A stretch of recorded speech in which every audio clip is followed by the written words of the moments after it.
충격 반론권을 포기한 손석희, 조작을 인정하는가? 정보 논란. 국정조사특별위원회에서 야당 의원들이 증인들에게 법을 훔쳐 주 가운데 모질게 물어뜯은 악담이 법률 미꾸라지, 법꾸라지이다.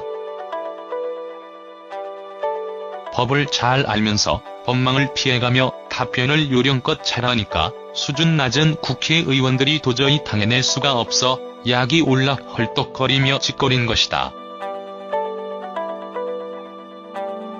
법률 전문가와 비전문가인 국회의원이 논쟁을 벌이면 무식한 국회의원이 지게 마련 아닌가? 증인들에게 부여된 반론권과 방어권을 얕잡아보고 목소리만 높인 쪼다들이 국회의원이었다. 그런데 방송에서도 떳떳하게 자신의 입장과 소신을 밝히지 못하고 시청자와 국민을 속이며 오보와 조작으로 여론몰이를 하는 자가 있으니 그가 바로 JTBC의 손석희다. 손석희는 세월호 사고를 비롯해서 외신 번역 오보, 인터뷰 자료 조작 등으로 방송통신심의위원회로부터 여러 차례 제재를 받은 바 있다. 특히 최순실 스캔들에서 문제의 최순실 태블릿 PC의 존재와 그 내용을 폭로하여 대통령 탄핵 소추를 이끌어내는 결정적 역할을 했다.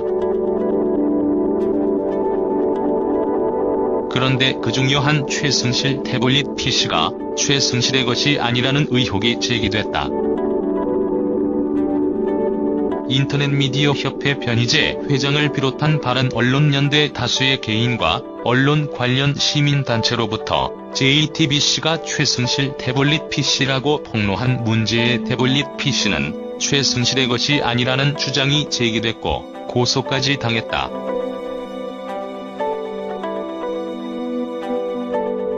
그런데도 손석희는 몇 차례 해명 보도를 하면서 앞뒤가 다른 내용을 횡설수설하고 있을 뿐 제대로 해명하지 않고 침묵으로 일관하고 있다.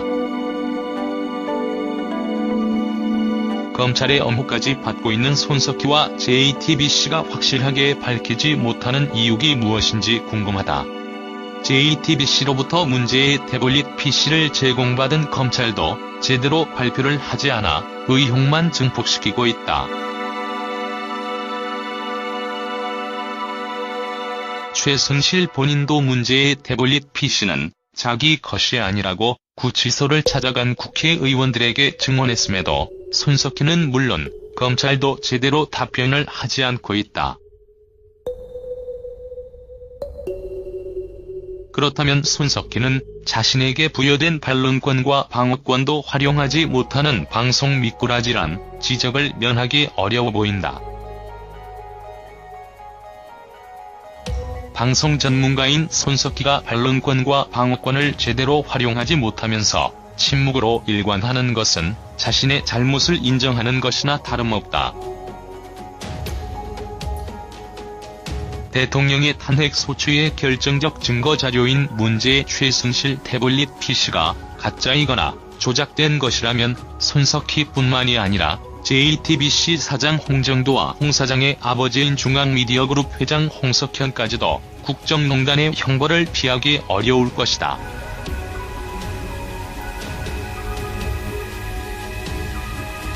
매체의 졸림 문제로도 이어질 것이다.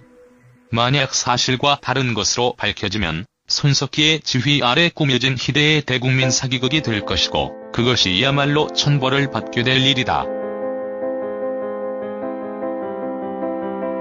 손석희는 홍정도와 홍석현까지 끌어들여 내란에 가까운 조작극을 연출했다는 비난에 직면할 것이고 나아가 홍정도의 고종사촌이요 홍석현의 생질인 삼성전자 이재용 부회장에까지 그 장이 튀어가게 될 것이다.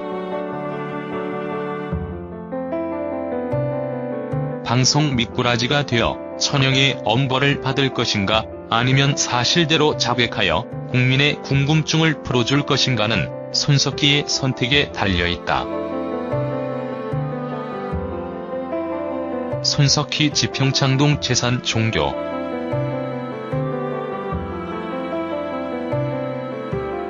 지난 2017년 2월 변희재가 시민단체와 함께 JTBC 손석희 앵커의 자택 앞에서 기자회견을 가졌던 적이 있죠. 당시 박사모, 엄마부대 등의 시민단체로 구성된 태블릿 PC 조작 보도 진상규명위원회와 대한민국 애국연합, 변희재 미디어워치 전 대표 등은 서울 종로구 평창동에 있는 손석희 앵커 자택 앞에 모였습니다. 이들은 기자회견을 열며 손석희 조작 보도 및 초호화 주택 구입 자금 자백하라라는 문구를 내세웠습니다. 변희재 전 대표는 나도 언론사를 운영하고 손석희 사장도 언론사 대표인데 언론 간의 문제로 집까지 쳐들어가는 일은 건국 이래 최초라며 손석희 씨는 선배답게 커피라도 대접하며 이야기를 들어야 될 것 아니냐고 전했습니다.